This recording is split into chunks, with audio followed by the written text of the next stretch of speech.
Are we And live? we are live. And now I hear you twice. So let me go fix that. Actually, you don't sound delayed though. It's just sort of like a very slight echo. That's interesting. All right. So much for job security. Job Right, Rick. security. Oh, yeah. I used to be able to push the button. I know. Yeah, we've got a new setup here that Oliver from Boinks created for us that is way more efficient than what we had before. So, Frank, regarding time lag, Discord is never aligned with the video. I'm not sure why people listen to Discord, but if you're doing audio only, it's probably easier because you don't have to stream video then. If you want synced audio and video, you pretty much have to go to podfeet.com/live or the YouTube link, Or the YouTube link, right? which I can provide if you want it. But if you don't mind seeing our lips move different from our voices, you get to do the chat a little bit. The problem is it's sort of like somebody's giving you spoilers the whole time, right? Right. So that's the price you pay, Frank. It's up to you. You could hear us twice if you'd like, but that gets a little bit annoying. Oh my gosh, Steve, you're right. That's the right way to do it. Hear us twice? Listen twice. I mean, what's better than once? Twice? I should have combed my hair before I started, huh?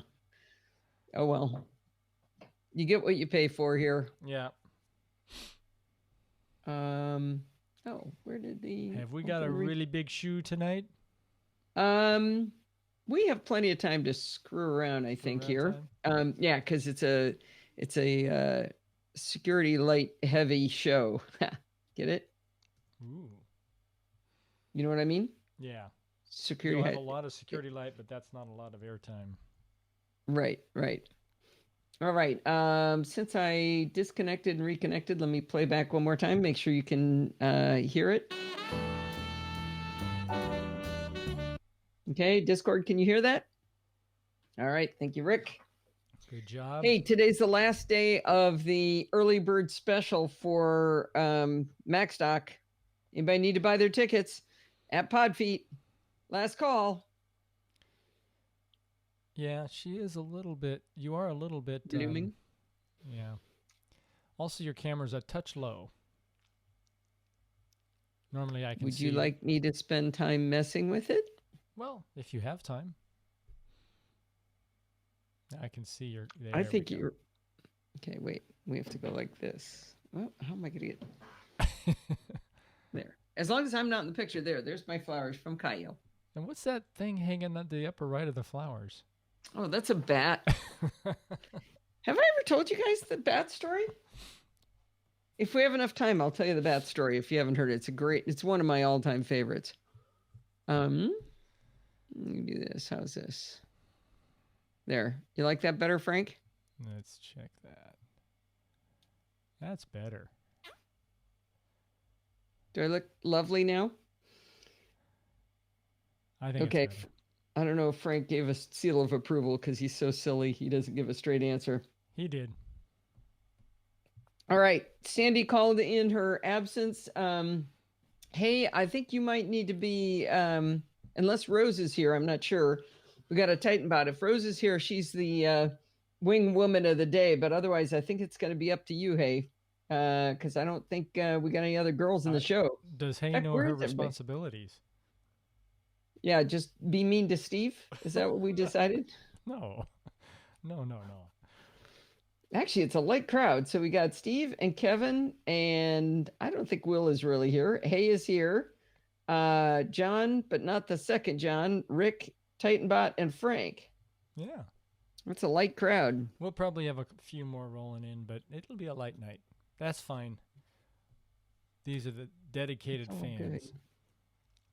It's all good. All right. I'm going to go ahead and record. So I'm going to mute Steve with my button. Uh-oh. If I could just have that button all day. Oh. Yep, I am in there. Okay, here we go. Hi, this is Allison Sheridan of the NosillaCast podcast, hosted at podfeet.com, a technology geek podcast with an ever so slight Apple bias. Today is Sunday, May 5th, 2019, and this is show number 730.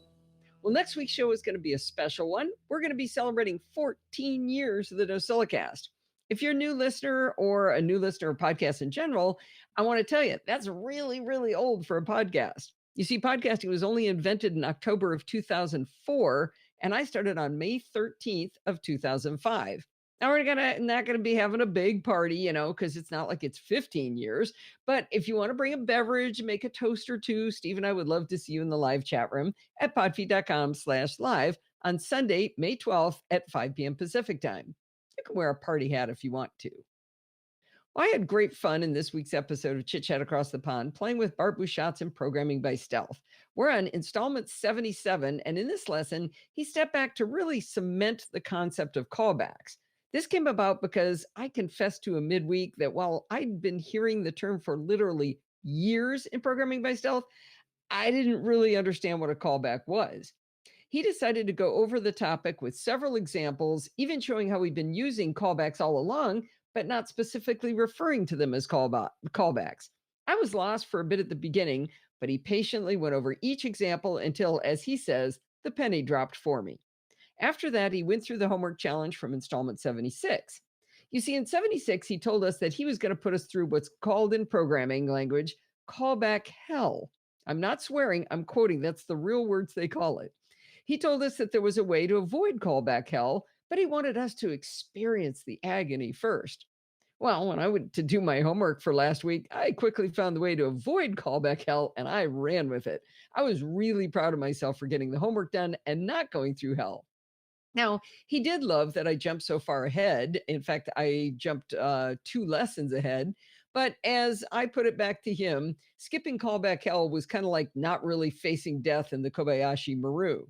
I had so much fun doing the homework and I got done early enough that I actually went back and did it the hard way and I still succeeded. I made it through callback hell. I am very proud of my little self if you can't tell. Anyway, you can listen to this episode of Programming by Stealth in your podcasting tool of choice under Programming by Stealth or under the Chit Chat Across the Pond feed. And of course, you can listen right at podfeed.com and look for episode number 592. So for some reason, I am not able to pick up your Hindenburg session. Oh, that's because I didn't do the full live show setup. You should have told me that. I guess I was busy. I just noticed it when I tried to enable your screen. Okay. Yeah, I got this. Well, that's no, you probably didn't get that much the first time, right? This is what I got, just like that. It's just your entire screen. But how did you see the entire screen? I wasn't running NDI scan converter before. And now I just turned it on. You did? Okay, let's see. Yeah, so let me see if Oh yeah, there it is. Okay, we're good. Okay. Yeah, that's weird. I don't know how you saw it at all. Scream louder, Kevin. Well, I think it still had your computer loaded, but it didn't for some reason, even if you weren't running it. But I don't know how it did that. I don't either, but it noticed it. Your computer was acknowledged, but not the app. Yeah, I don't know how it did that. I guess, yeah, that's unusual. It had the IP address still. I don't believe you. It did have the IP address. That's the reason. Don't believe you. How did it get my desktop, though, if I wasn't sending my desktop? It had your IP address. That's all it needed. Let's wreck things. What are you doing now? I'm going to quit NDI scan converter and make you prove it to me that you can see it. Okay. So that's a static image right now. Oh, I'm not showing my clock in here. Yeah, it just takes... Oh, it maybe took whatever was on last. It might be. Because it's still showing this. Yeah. That's what it was showing the last session. View. Where's the clock? There it is. I like you to have the clock. Oh, can it go over there? Ooh, that's not good. Which clock down here? That's what I want. I don't know how to get rid of this empty space on the left. I think that's supposed to be for me to put an image in or something. Uh-oh. You're going to enable Hindenburg again? Or, enable NDI, you mean? Yeah. So I can see Hindenburg? Sure. I just wanted to prove to you that you didn't really see it. I saw because I know if you see it with your own eyes. then it's truth, right? You got it. Okay, let's see. Yep. I love those toggle buttons. This is awesome. All right. Shoot, I need to go get this. Hang on. I have visual aids. It looks like I got to play something from Kevin, though. Is that a video? Yeah. Oh, no. Now we have another GIF. Okay, Kevin. We got it. That's not static. That's a 2-second video. Wait a minute. Here's one of them.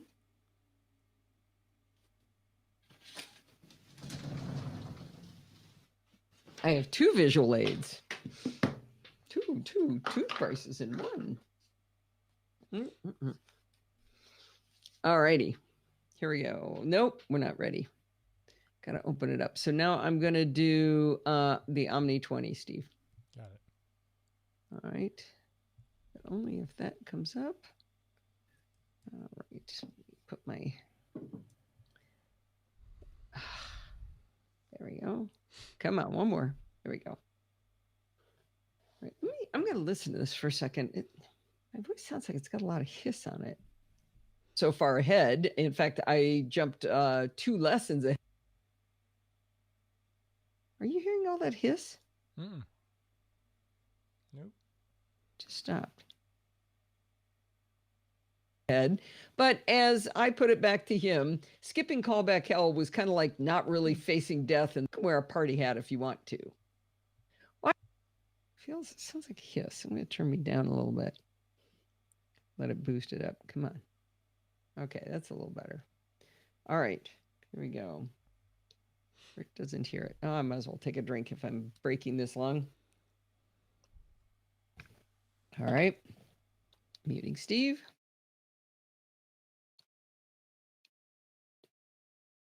Last year, I wrote a post entitled, "Can a portable battery charge a large laptop?" My goal was to see if there were any chargers that could actually charge a 15-inch MacBook Pro.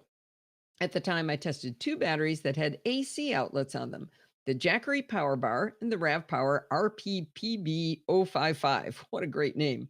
We're going to call that RAV Power. The post was filled with glorious math and electrical engineering, so it was great fun, at least for me. Well, fast forward to January of this year, when Steve and I interviewed Eric Matheson from OmniCharge about their power banks. I was intrigued by what I saw, and as a result, I recently purchased their Omni 20 USB-C charger for $169. We're going to talk today about how this new hotness compares with the chargers I tested last year. Now, I promise I won't go through all of the math, but there's a few very salient points of comparison. The 2 power banks I reviewed last year had, as I said, AC outlets, which is exactly what I thought I wanted in order to charge a laptop. But what we learned is that there's around 15 to 20% loss of efficiency when you convert from AC to DC. This means that the batteries themselves have to be significantly larger than the batteries in our laptops to fully charge those laptops. Okay, can't say laptops twice. But what we learned, why do I call it a laptop? Sounds like something Frank would get. Actually, I meant Kevin. But what we found, here we go. But what we learned is that there's around 15 to 20% loss of efficiency when you convert from AC to DC. This means that the batteries themselves have to be significantly larger than the batteries in our laptops to fully charge those laptops. For example, the 15-inch MacBook Pro battery has a capacity of 83.6 watt hours. So even the 99.5 watt hour RAV Power could only charge the Mac to 90%. All of that extra battery means the power bank was larger and heavier just to make up for the loss in efficiency. The new power banks from Omni use USB-C charging with the new power delivery spec, often abbreviated to PD. So if you see PD, that's a good thing. This means that they're able to size the power bank closer to 1-to-1 with the laptop battery that you're trying to charge. The Omni Power Bank 20 the Omni 20 Power Bank has a capacity of 72.3 watt hours, which means it should be able to charge the 15-inch MacBook Pro to 86%, pretty close to the RAV Power from before. However, the Omni Power Bank is far smaller and lighter. The Omni 20 Power Bank weighs 57% of what the RAV Power weighed. It only weighs 1.1 pound versus the 1.9 pounds of the RAV Power. I've been carrying the RAV Power with me on all trips, and I will be delighted to reduce the weight of that monster. But that's not all. To charge the RAV Power, I also had to carry a long power cord with a very large transformer, essentially like the size of an old PC laptop charger. That was more extra weight and extra volume that I will not miss. Now, the volume is, of course, commensurately smaller as well. The Omni 20 power bank is a svelte 5 by 4.8 inches by 1.1 inches thick. The RAV power, in contrast, was 5.3 by 6.9 by 1.4 inches, not counting that giant power supply. That makes the Omni 20 power bank only 52% of the size of the RAV power. And did I mention that giant power supply for the RAV power? Okay, so the Omni 20 power bank is small and light, but what else can it do? Well, a lot. The Omni 20 sports two USB C power delivery ports and two high speed 5-volt 3 amp USB A ports. And wait for it, it also supports 10 watts of wireless charging for your phone. You can just slap your Qi compatible phone right down on top of it to charge. The total combined maximum output for the Omni 20 power bank is 100 watts. But wait, that's still not all. The Omni 20 can also act as a file transfer hub. You can plug your USB C enabled laptop into the Omni 20 and then plug three other devices into the USB C and USB A ports and transfer files back and forth to the laptop. Now, you might already be sold on the Omni 20, but if not, its informative LED display will push you over the edge. Where the other chargers had, maybe a couple of indicator lights if you're lucky, the Omni 20 will give you way more information than you probably need. The OmniCharge website has a picture of an LED display with that doesn't quite match up with what I actually see on mine, but it's still a plethora of data. There's a little battery symbol graphically showing you what's left, but also the numerical percentage left. It shows the input wattage to the battery when you're charging it, and it shows how many watts it's supplying to your devices. The USB-C power delivery ports will supply up to 60 watts, which is less than the 15-inch MacBook Pro can drink. It likes around 85, but it just means it'll take longer to charge. With it connected to my 15-inch, I could see on the LED display that the Omni 20 was supplying the promised 60 watts. Now remember, I said it could shell out 100 watts. Well, I tried laying my iPhone on top of the wireless charger while it was also charging my Mac, and I saw the power being delivered climb to 66.2 watts. So you really can start adding these things up. I plugged an SSD backup drive into the Omni 20. It didn't need very much power. And I did see that it mounted on my desktop. So I verified I can charge my Mac and use the Omni 20 as a hub at the same time while still using it as a wireless charger for my phone. I've mentioned, I think, half a dozen times so far how annoying the big charger block is for the RAV power, but I haven't explained how you charge the Omni 20. Well, turns out they don't give you a charger at all. I don't know if I completely like that, but I think they assume that if you have devices that can charge over USB C, you must already have a USB C charger. Why do you need another one? Now, they do include a 20-inch USB C to USB A cable and a 12-inch USB C to USB C cable. Now, the specs online say the input on the Omni 20 is 45 watts, and you should be able to charge it from 0 to 100% in 3 hours. Now, I always worry about using a charger that's too high or too low power, but in the tech specs for the Omni 20, it says they have power overflow protection, as well as voltage underflow and overflow protection, and charging circuit protection. I tested charging the Omni 20 using my 87-watt MacBook Pro charger. Remember, they said it wants 45 watts, and it charged the Omni 20 in an hour and a half. It went from 0 to 95%. I sure hope that overflow charging protection is kicking into gear because it charged at double the promised speed with my big girl charger. Now, if I were a good little engineer, like I keep claiming I am, I would have done exhaustive testing of the charging capabilities of the Omni 20 with every single configuration available. But I did not. Instead, I did one really mean test to the Omni 20. The specs indicate that I should be able to charge my 15-inch MacBook Pro to 86%, roughly 90.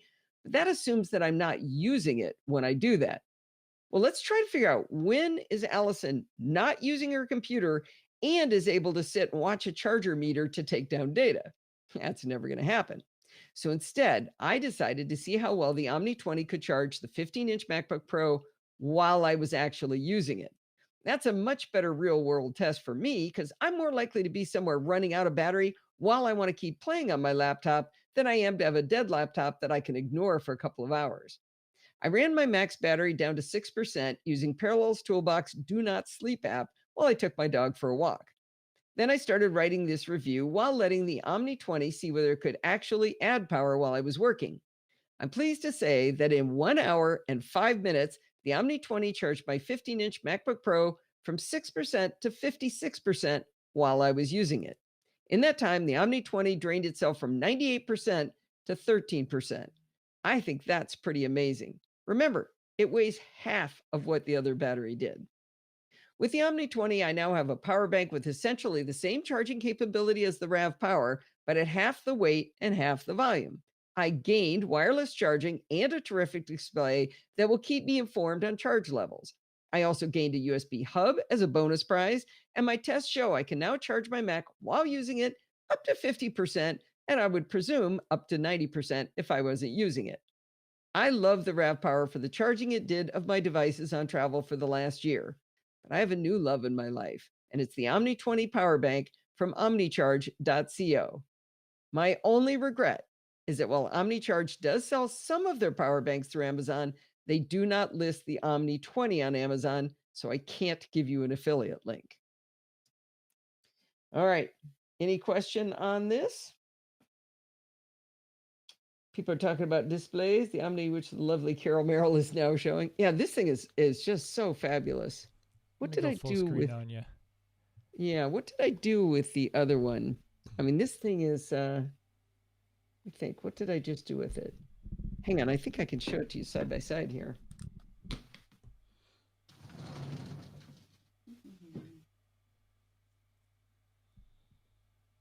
Oh, I know it is. It's been relegated to the backstage, apparently.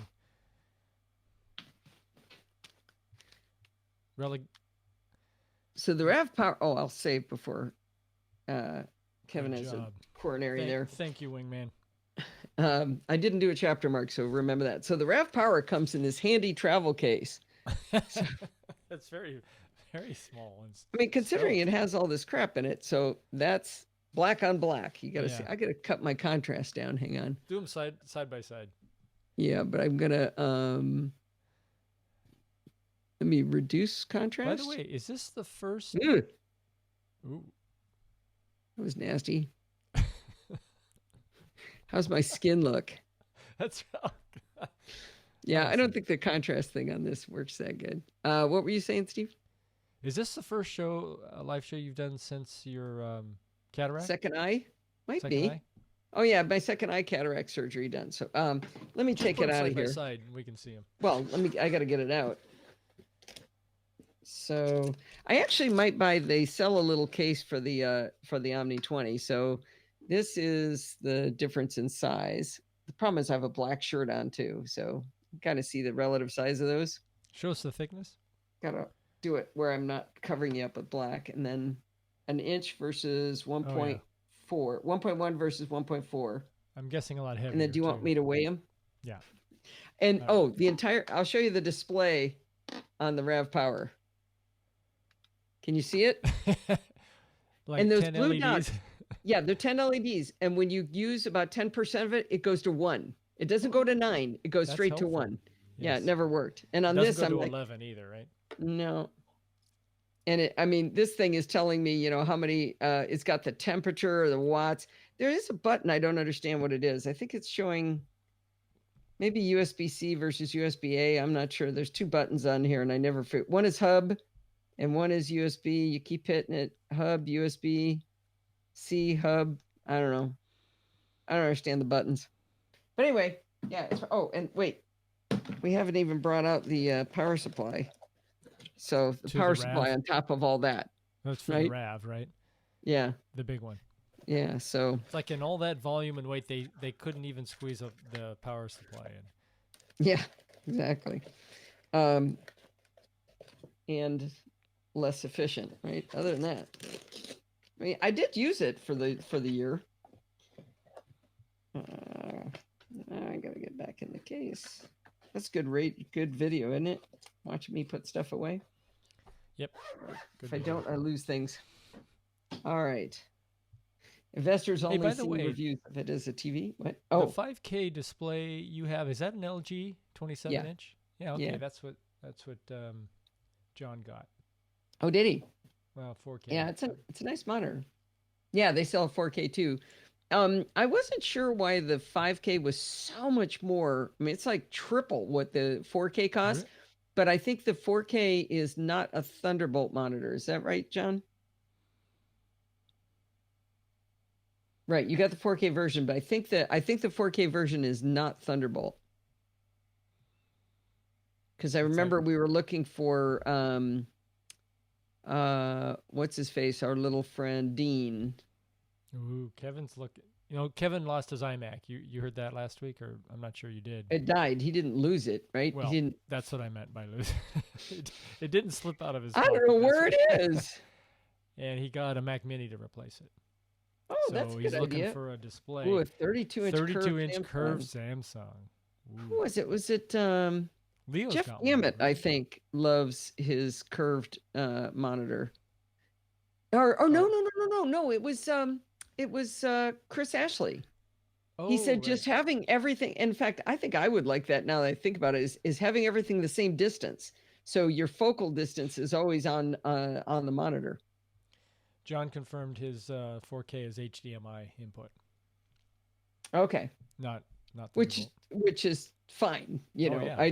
I was trying to one of my things I was trying to do was have a Thunderbolt hub, and that's why I went for the 5K. I don't think I could tell the difference. Well, maybe with my new bionic eyes I could tell the difference. Can you give us a close up of that bionic eye?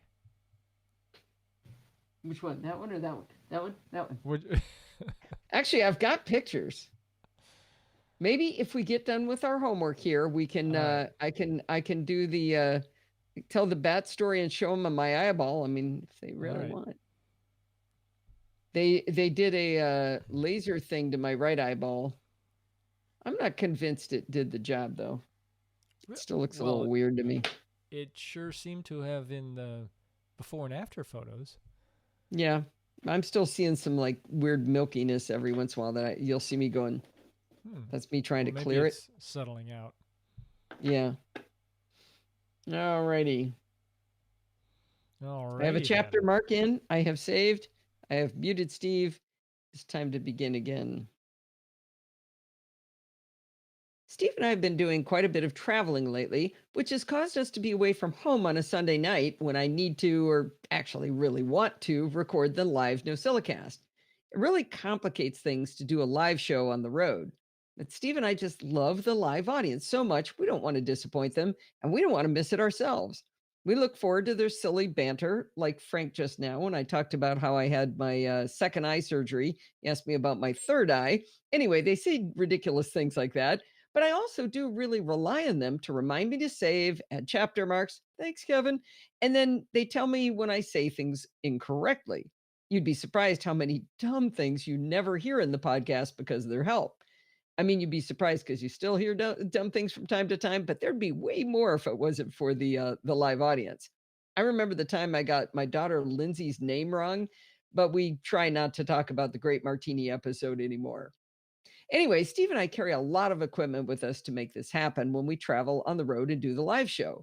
I'll start with Steve's setup, which is less complicated, but it's still a bit of a haul. At home, he's got a 27-inch iMac with a 27-inch Apple Cinema display as his second monitor. So he's got lots of room to stretch out as he runs our video switching software, Mimo Live from Boinks. When we go out on the road, he uses his 13-inch MacBook Pro instead of the 27-inch iMac, so he also doesn't have the second display. So that's obviously not enough screen real estate to do everything he needs to do. In order to stream live to YouTube, he has to log in twice.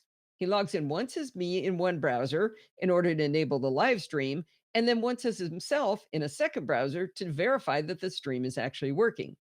He's taken to carrying my first gen 12-inch MacBook to log into YouTube as me. He also logs into Discord on the 12-inch MacBook, and that lets him chat with a live audience without taking up screen real estate on his 13-inch MacBook Pro. But we also run our audio into Discord. So if it's separately on the 12-inch MacBook, that means his audio isn't going into Discord on the MacBook. That isn't going to work. So he actually logs himself in a second time on his 13-inch MacBook Pro, and he only runs his audio into there and leaves the window hidden under everything else he has running. Remember, I said his setup was less complex than mine. I didn't even know that's what he was doing. It's kind of an ingenious way to do it, to log in twice. When he's at home, he uses a Heil PR20 mic for audio, but on travel, he carries the Samsung Meteor mic, which is a very durable travel mic with surprisingly good audio for a $54 mic. Amazon affiliate link in the show notes, by the way.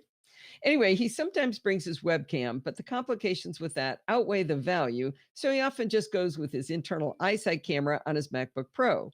We have found through experience that using wired Ethernet is much more reliable than Wi-Fi, even great Wi-Fi like at Lindsay's house. So an Ethernet cable and a USB-C to Ethernet adapter always has to be in his travel bag.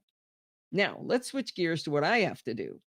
At home, I've got my lovely CalDigit TS3 Plus Thunderbolt 3 dock that allows me to run all of my equipment through a single Thunderbolt cable to my MacBook Pro. To do the live show on the road, the following all have to be connected directly to my MacBook Pro without the CalDigit. I've got a Logitech C920 webcam, that's $78 on Amazon, an Audio Technica ATR 2100 USB or XLR microphone, $68 on Amazon. I've got my over-the-ear headphones, which are actually a very, very old pair of Bose that I bought. I've got the Luna Display USB-C adapter that allows the iPad to act as a display. I've got a 12.9-inch iPad Pro running Luna Display to act as my spare display where I drag in Discord so I can chat and still have my audio come through to the audience. Never occurred to me to log in twice. Anyway, I've got an iPad mini that runs Mimo Call, which is a control pad for Mimo Live. Its greatest function is I can mute Steve with it, but I can also switch the video to be my entire desktop and a couple of other functions.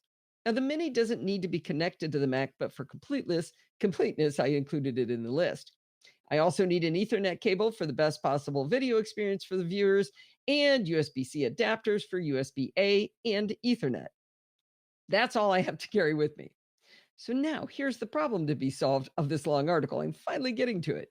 Even with the full flexibility of the 15-inch MacBook Pro with 4 USB-C Thunderbolt 3 ports, I can't plug all of that in and have the ability to keep my MacBook Pro charged at the same time. I am short exactly one port. Now, I have a small USB-C hub that I bought way back when I got the first gen USB-C 12-inch MacBook. I bought that just for the SD card slot for my big girl camera, but it also gave me 2 USB-A ports. Unfortunately, that wasn't quite enough to solve today's problems. While it did have those 2 USB-A ports on it and passed through USB-C for power, it was just big enough that it partially covered up the USB-C port next to it, so I didn't actually gain a port if I used it. Plus, a few weeks ago, the edge of it caught on some fabric and ripped the whole side of it open. Other than that, it was great. Well, I started thinking I might have to start carrying my CalDigit dock with me, but even though it's the smallest dock of all the ones I tested, it would be quite a hassle to disassemble everything and put it back together when I arrived back home. I was pretty sure I needed a travel hub. Clearly, this was a job for research assistant Stephen Getz to choose one for me. I told him all of my requirements and he set to work. He seems to actually enjoy spending my money this way. The hub he chose for me is the Hyperdrive 8-in-1 USB-C hub for $99 on Amazon. I know that's a lot of money for a USB-C hub, but maybe you don't need this many ports, but I sure do. Hyper makes a lot of different USB-C hubs, so if this one is overkill for you, you might still be interested in my experiences with the device and with the company. My old and busted hub I used before had the advantage of sticking to the side of the Mac rather than dangling, but I never really felt it was that secure of a connection. The Hyperdrive hub is 4.5 inches long, 2 inches wide, and a half an inch thick, and connects to the Mac with a built-in USB-C cable rather than sticking to the side. Now, while it's bigger than many hubs, listen to the port listing it has. 2 USB-A 3.1 ports, so high speed, USB-C power delivery, SD and micro SD slots. It's got HDMI that supports 4K displays at 30 hertz. It's also got a 10 gigabit per second USB-C to support 4K video at 60 hertz. It's got 49 watts pass-through power delivery. That's through the same USB-C port that carries the 4K video. It's got mini display port and gigabit Ethernet. Now, that's quite a lot to pack into a hub the size of the palm of your hand. As I mentioned, it is a bit bigger than some hubs, but they actually did something ingenious to make it as thin as it is. The Ethernet port is on the end of the hub, but an Ethernet connector is actually too thick to fit into a half-inch thick hub. The folks at Hyper created a little pop-up that expands the thickness just enough to accommodate that little clip that you press to disengage the Ethernet cable. Looks a little odd with it sticking up, but it works and keeps the hub nice and slim. You can even hear it click. Isn't that exciting? Anyway, I'm thrilled that Apple have gone with USB-C for both the laptops and iPads Pro, because a hub like this will actually work for both of my devices. The first test I did was to plug my 12.9-inch iPad Pro into the TV in my den via HDMI. It worked perfectly to mirror the iPad to the TV. I'm going to stop because I'm seeing the whole screen go black really often. What's going on, Steve? Steve appears to be frozen. Can you hear me, Steve? Yes. That So wasn't I've been you. seeing That the was screen me. go black. That was me. Oh, just a slight error. Yeah, I don't know how I you'd was even trying to cause go it. full. I was trying to go full screen so they could see your device. I was trying to do this, Yeah? and I hit the wrong button. How did you make it go black, though? I didn't know there was an option to have I think nothing. I did this. Yeah, you did that. What's that? That's if you hit the same button where you're live, but you make yourself not live. Okay. Isn't that We'll cute? go back to live. You like that little pop-up? Yeah. I thought that was pretty nifty. Hope that doesn't break. I was trying right. to catch it when you got the little snap sound, but I missed it. Oh. Okay, what did I just say? Worked perfectly to mirror the iPad to the TV. Oh, I didn't know I got it went that far into it. Okay. All right. All right. Muting. Oh, Steve muted himself. This is good. I can see that you've muted yourself, so that's good. All right. Well, I don't actually need to do that for the live show. Doesn't have anything to do with the live show. The problem this might solve is the need to carry an Apple TV on travel if we want to watch something like, say, Netflix in a hotel. If we can get access to the HDMI port, which is not always guaranteed, we've seen them purposely put a cover over the HDMI port, which was infuriating, then we could use my iPad Pro to display to the TV. Anyway, next I tested the 12.9-inch iPad Pro connected to the TV in my den via HDMI with a hyperdrive hub, and it worked to champ. Steve, that's in there twice. How did we not notice that? What's in there twice? So I'm in a paragraph that starts with next I tested. Up above, 2 paragraphs, it says the first test I did was to plug my 12.9-inch iPad Pro into the TV in my den via HDMI. I'm trying to find that paragraph. Look for next comma. It's very interesting. What do I got an editor for? Is this above lessons learned? Where's Sandy? Oh, there. Next I tested. Yeah. Okay. So what are you saying is repeated? Go 2 paragraphs above that. The first test I did was to plug my 12.9-inch iPad Pro into the TV in my den via HDMI. It worked perfectly.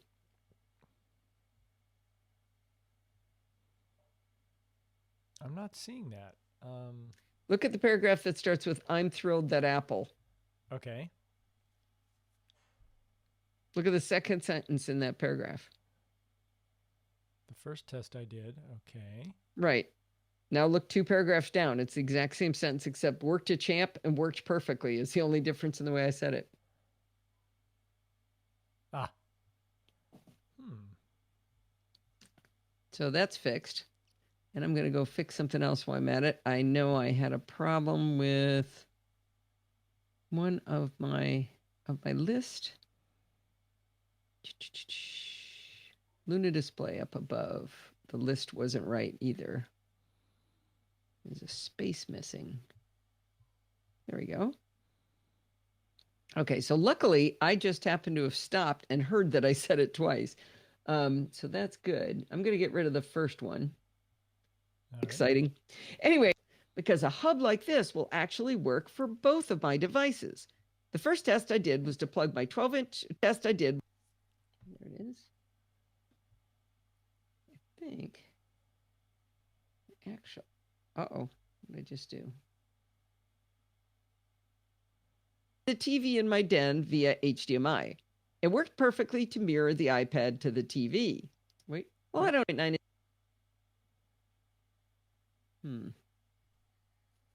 Okay. Okay, come on. Why are you being simple? There we go. Isn't that exciting? Anyway, I'm thrilled that Apple have gone with USB-C for both the laptops and iPads Pro, because a hub like this will actually work for both of my devices. Well, I don't actually need to do that for the live show. Doesn't have anything to do with the live show. The problem this might solve is the need to carry an Apple TV on travel if we want to watch something like, say, Netflix in a hotel. If we can get access to the HDMI port, which is not always guaranteed, we've seen them purposely put a cover over the HDMI port, which was infuriating, then we could use my iPad Pro to display to the TV. Anyway, next I tested the 12.9-inch iPad Pro connected to the TV. Okay, it doesn't get to be called next if you haven't said anything else yet. This is the first test. Boy, it's gone a long time before you got to hear anything.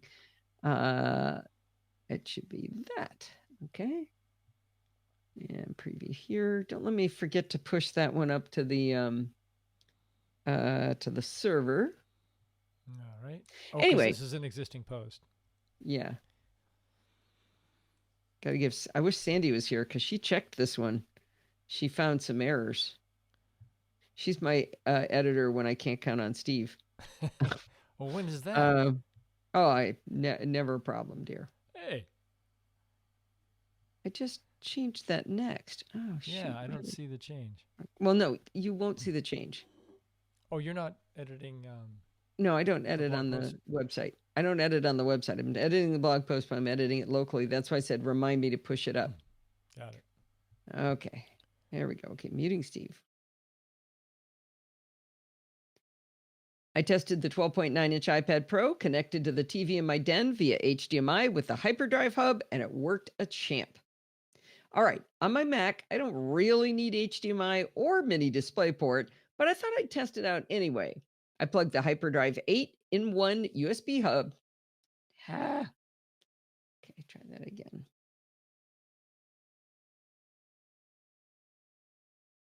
I tested the 12.9-inch iPad Pro connected to the TV in my den via HDMI with a hyperdrive hub, and it worked a champ. On my Mac, I don't really need HDMI or mini DisplayPort. In fact, I would have bought the hub without it, but I thought I'd test it out anyway.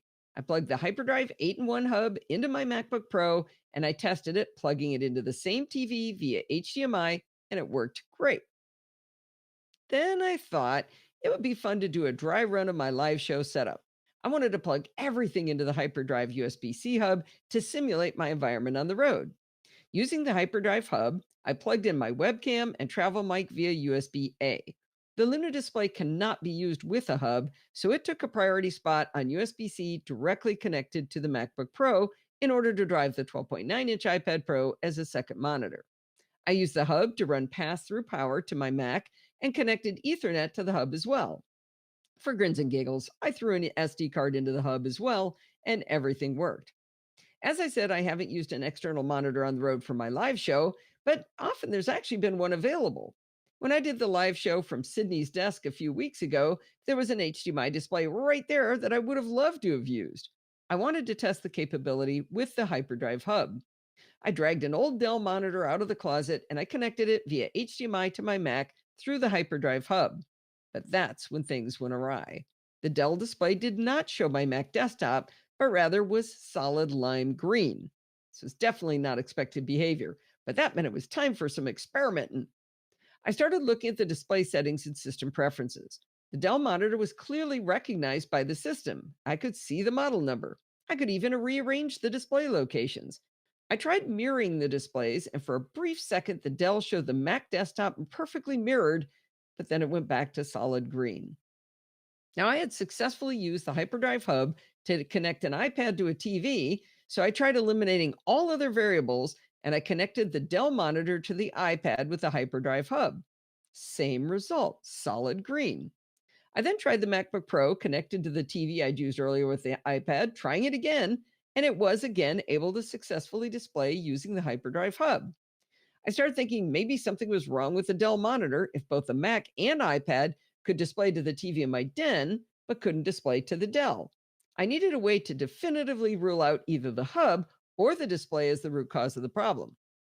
I have a dedicated USB-C to HDMI adapter made by Slimport, so I connected the Dell to my Mac using that adapter, and it worked. No green screen. All right, let's recap our experiments. Failure, Mac to Hyper to Dell. Failure, iPad to Hyper to Dell. Success, Mac to Slimport to Dell. Success, Mac to Hyper to TV. Success, iPad to Hyper to TV. So, it's not the hub because it works on the TV, and it's not the monitor because it works with the Slimport adapter, and it's not the Mac because the same behavior happens with the iPad. It seemed I'd eliminated every possible root cause. It was time to enlist the help of hyperdrive support. I sent a detailed report to hyperdrive, and just 4 hours later, my little friend Joseph wrote back with 4 questions and suggestions. He asked, "Are you using any form of adapter to plug in the HDMI to your monitor? Because that's not going to work. Number 2, is the cable length more than 6 feet, 2 meters? If it is, there may be some signal distortion. Number 3, have you tried manually detecting the display through settings?" He said, if not, go to settings, display. Once there, hold down the option key. You'll see the option for gather windows turn into detect. Gather windows will turn into detect displays. Click that and see if it fixes the issue. I did not know that secret option trick. Finally, he said it might be time to do a system management controller or SMC reset and an NVRAM reset, and then repeat the SMC reset if the NVRAM reset didn't work. So I wasn't using an adapter, but my cable was actually 10.5 feet long. He said 6 feet. I swapped it out for a shorter cable, and huzzah! The Dell worked with the hyperdrive hub to the Mac. No green screen. I was so excited, I dragged Steve in to show it to him. He loves a good electromagnetic interference problem more than just about anyone. Well, I showed him how it didn't work with the 10.5 foot cable first, and then I plugged in the shorter cable, and I was back to the green screen. What is going on? All right, I did the SMC reset and the NVRAM reset, but that didn't fix the problem. Now, the good news is that for about 3 months, my Apple Watch hasn't been unlocking my Mac. After the 2 resets, it started working again. Better remember that trick for the next time it stops working. Anyway, at this point, I came up with another experiment. I took my Mac into yet another room where I have a Mac Mini set up as a Plex server and a ChronoSync machine to back up my Drobo to another Drobo. The Mac Mini has my old 27-inch Apple Cinema display connected to it, and I wanted to test the mini display port on it using the hyperdrive hub to my laptop. It worked perfectly. It would seem that the hyperdrive has no problem sending video signals. Joseph and I had been trading emails for a while by this time, and I have to admit that he was way more responsive than I was. I mean, I would write and he would write back right away. I kind of dragged my feet for a while. And my excuse was I had my second cataract eye surgery, and then I had to clean the garage and vacuum the cat. You know how those things go. Anyway, he and I were both beginning to think there was something wrong with the HDMI port on the hub. He said he could swap it out, and he'd be really curious to test it himself on a Dell he had in-house if we got to that point. But then I did one more thing.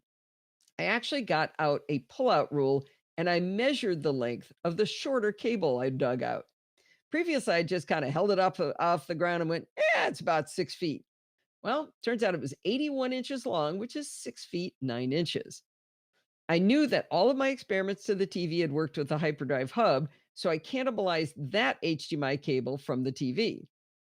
This time I measured it before I started, and it was 71 inches long, just 1 inch shorter than Joseph's no longer than 6 feet rule. Guess what? When I hooked up the Dell using the 71-inch HDMI cable with the hyperdrive hub, the Dell showed me my Mac desktop, no green screen. Not only did it work the first time, but it worked even when I called in Steve to demonstrate. Emboldened by my newfound success, I decided to push the limits on the hyperdrive hub. I hooked my Mac up to my CalDigit TS3 Plus dock. I've got an LG 5K display connected to the dock via Thunderbolt back to my Mac. Then I used the hyperdrive travel dock to run the Dell as an HDMI display into USB-C on my Mac. It worked flawlessly. I added in the camera and the microphone and the Luna display and an SD card, and I had a perfectly functioning system.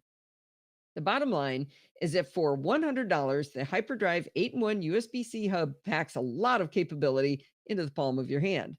The build quality is great. The number of ports, and more importantly, the number of useful ports is perfect for me. I do have to say that the hub may be more sensitive to signal distortion in long cables than the slim port HDMI adapter, but that adapter doesn't help me solve my roadshow problem. I only tested the slim port once with that long cable. It's altogether possible that if I repeated the test, especially with Steve watching, it would have still caused a failure. I could repeat those experiments, but I am really tired of dragging that monitor out of the closet. Equally important to the quality and usefulness of the Hyperdrive hub is that the support from Hyperdrive was extraordinarily good. Joseph gets an A+ for support in my book. He understood the description of my problem. He stated clear questions to me. He provided clear instructions to attempt to fix the problem, and he provided the correct solution. The only failure in the whole thing was me not actually measuring the cable. All right. So somebody, Steve, messed up another sentence in here. It said, and I had a perfectly system. I don't think I wrote that. I don't think I reviewed this. Yeah, you did. I thought you said Sandy reviewed it for you. You definitely read it. Did I hear those words? I'm not throwing a wing woman Sandy under the bus yeah, here, she's not even here to defend herself. But I didn't even know she reviewed it. I don't think I did. No, she didn't review it before it was posted. Just she read the blog post. She always does. Got it. Uh-oh. Tesla. We got some shaking we got to take care of. Oh, Frank, you got a crayon? Wait a minute. Crayon works on the original 10.5-inch iPad Pro? I thought it didn't. Are you sure?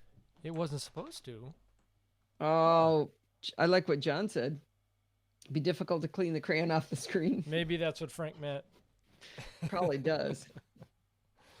116 new messages since 5/11. Yeah, they've been chatty.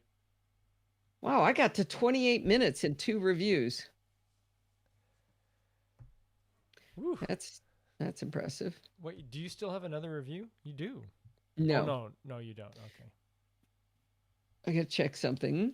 Can you refresh your screen and look for the word perfectly dash for this? And tell me whether it for the USB-C hub. All right.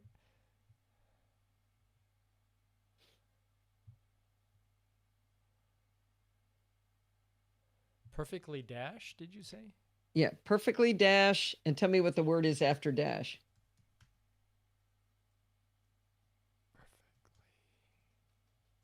Command F. Functioning. Good.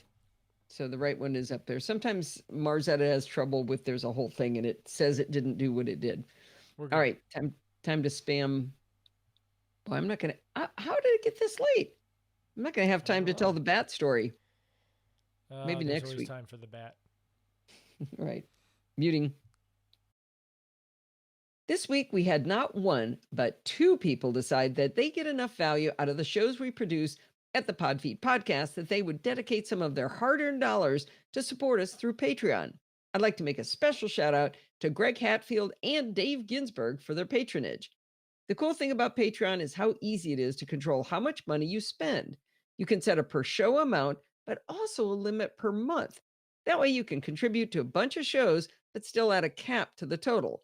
You are in complete control. That's a little weird from the podcaster's side because the pledged amount isn't ever what we really get, but I think it still is a much better way because you're the boss, right?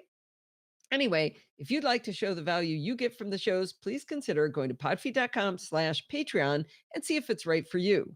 We now return you to your regularly scheduled program. I made myself laugh when I wrote that. I can't believe that's the first time I ever said that. I was married before, just haven't told my wife. Oh, good job.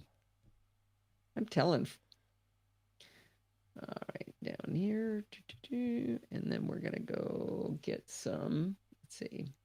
Now return you to your regularly scheduled program. You sound a little like Like Walter who? Cronkite.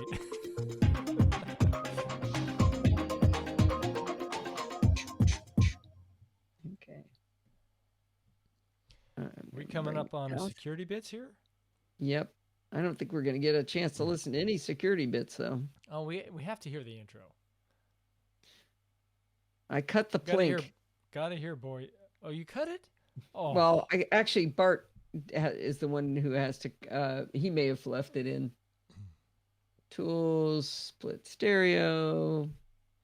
Tools, split people stereo. Need to see this. Yep, it's very exciting. So this is me. This is Bart. This is Bart. This is me. I think. That Actually, is I have to wait. I have to wait until the waveforms get in there. It's working. Decoding up at the top. Oh, you can't see the top. That's interesting. No, we can't. Aspect ratio is a little off. Analyzing, splitting. It's an hour and 20 minutes. So this can be a 2-hour show. Wow. Is that a record? No, we've had a few of these. Okay, here they come in. Here it comes. It's very exciting. Mine's done. Splitting Bart's half. You guys like my dock? Love my little dock. Very excited about it. Show us again. What? Oh, I love my little dock. Oh, the video's ready. Okay. Let's see. So this is Bart. And so that is Bart. So I need to move these two over until the Barts line up. And then let's see. Oh, I think I see the plank. I think I see it. Okay, we're ready. Here we go. Well, it's that time of the... Nope. Oh, no. He didn't he didn't start until after the plink. Okay. So did he actually say it and you cut it, or he... I didn't record it. So split, and that's gone, and then that one's gone, and then we bring this one up to here. Come on. You weren't supposed to move. You're supposed to stay right there. And those, and we're gonna move them about right there, maybe. Let's see how that sounds.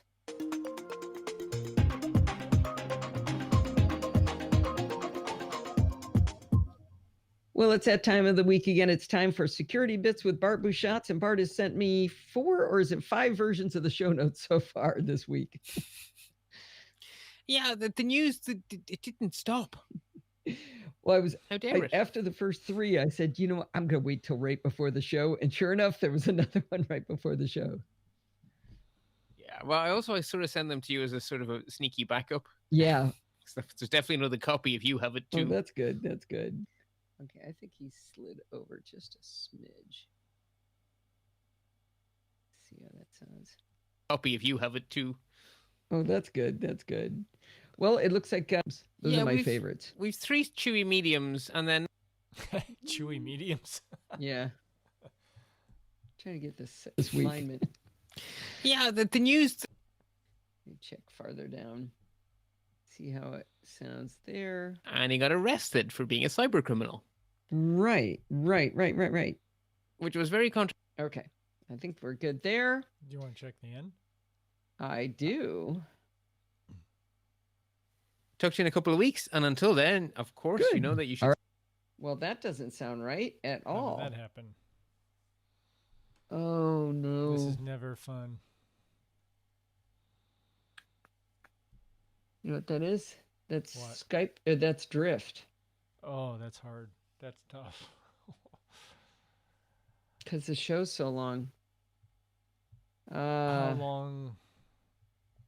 That's an hour and 20 minutes. Oh. So I think sometimes it starts to drift. So it's just a little bit. Skype drifts. Unless that's a killer. Unless there was something. No, did you sample in the middle? No. Let's see. Let's go. Are you watching me? Yeah. Yep. Okay, let's go to what do you think, like an hour? You got to... Oh. Here's an hour. In 2019, you cannot reuse passwords to society. You are enabling I think that's good there. like a full-blown eBay infrastructure with all of the services and all of the bells and whistles you would expect. It is interesting process. And I like how you wrapped around this the basis of what caused this to be more profitable than that too. Yeah. That's so, synced. Yeah, so at 1 hour it's synced. Let's go to an hour and 15. Here we are, an hour and 15. We got to find some spot where I get to talk. Hour and 16. lily-livered, hippie, freedom-loving kind of point of view, it's scary as all bejesus. So anyway, is there anything ISPs can do if that goes into place to say, okay, we're giving you nothing? No. Okay. Maybe I just talk over them at the end. Okay, let's go to an hour and... well, that was like... what did I say that was? Hour 15. Because the only way yeah, so that's an hour 15. Let's go to an hour 30. Actually, I think the $50 is better value. Now, that's interesting. They must be able to do all kinds of caveats, like if we go out of business, if we get sold, you know, all offers are null and void. Well, yeah, I mean... yeah, I must just have talked over him for some reason at the end here. All right, let's try right here.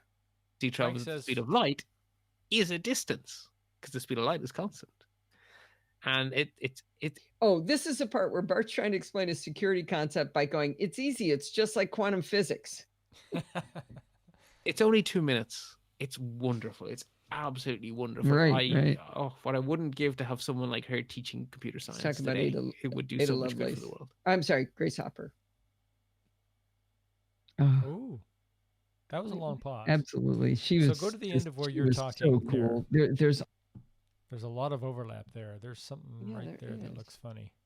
To her bosses, why communication on actually the mimes, moon might take a second. Why does it take so long? Well, look at right the there, ending. right before that you start speaking there. I think it got the delay. Well, let's see here. Well, no, look electricity here. to store this data for centuries. Oh wow! No, that's fine. There. Yeah, so secure, lasting archival storage. That's small and portable. Oh. It's cool. I think you were fine up until the previous. I'm just picturing a bunch of spice bottles with. Well, here's the gaps. It's already messed up there. That sounded okay. Look at right here. And one woman's toxic is another woman's not toxic. Exactly. So right? it's a very difficult metric. Okay. So it's somewhere after. So we may have to do this up here. after the show. It is rumored to be.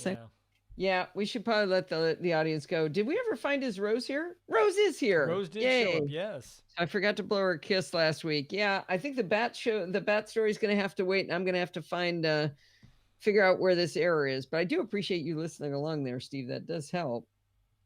Observation. There's filler in the sausage tonight. All right, I'm going to wait. Former boss of mine worked with Grace Hopper. Oh, so lucky. So lucky. Wow. All right, guys. Well, yeah, I'll get it figured out. It looks like it might not be as bad as we think. There's got to be some little glitch in here we had. So worst case, I can just pull my version of his audio and bring it back in. That also works. So, all right, guys, I'm going to sign off. We're going to say goodbye. Goodbye, Rose. Mwah. Bye, everybody.